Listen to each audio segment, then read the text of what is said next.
सरल रेखा 3x plus 2y minus 6 बराबर 0 तथा नियम का काक्षों के बीच बने त्रिभुज का क्षेत्रफल वर्ग इकाई है। अब ये सरल रेखा है तो हमने जो सरल रेखा ऐसे होती हैं ax plus by plus c बराबर 0 हो तो क्षेत्रफल हम कैसे निकालते हैं, क्षेत्रफल है ना, क्षेत्रफल बराबर क्या होता है 1/2 c स्क्वायर और a b नीचे आता है ऐसे मोड़ के अंदर 1/2 c स्क्वायर बटा a b।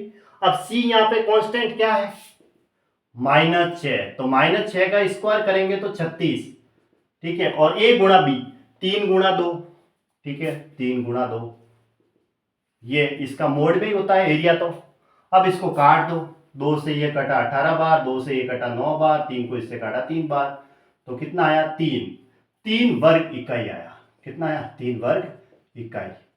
ये इसका आंसर है, तो ऑप्शन ए राइट है 3 वर्ग इकाई। अब जैसे सरल रेखा निर्देशांक अक्षों के बीच बने त्रिभुज का क्षेत्रफल ज्ञात कीजिए, वही तरीका वापस 1/2 लगाया c स्क्वायर बटा ए बी, सी का स्क्वायर 24 का स्क्वायर मतलब 24 गुणा 24 बटा ए बी, ए की वैल्यू 8 है और बी की वैल्यू देखो -3 है, ठीक है, लेकिन मोड के अंदर आते ही ये प्लस हो जाएगी। जैसे 8 को इससे काटा 3 बार, 2 को इससे काटा 12 बार और 3 को इससे काटा 4, तो 4 को 3 से गुणा किया 12, लेकिन नीचे माइनस है तो मोड के अंदर ये -12 हो गया, लेकिन ये प्लस के 12 हो जाएगा। मोड के अंदर अगर -12 है तो जैसे इसका मोड लेंगे तो वो प्लस में आ जाएगी क्योंकि एरिया प्लस में होता है। तो 12 वर्ग इकाई आया। कितना आया 12 वर्ग इकाई। ये इसका राइट आंसर हो गया। कौन सा ऑप्शन बेटा, फिर ऑप्शन बी सही है।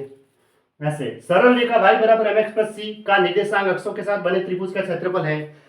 पहले तो इसको एक तरफ लिख लो, है ना, बराबर में 0 होना चाहिए, तो mx इस y को उधर ला दो, -y प्लस c बराबर 0, बराबर में 0 हो गया।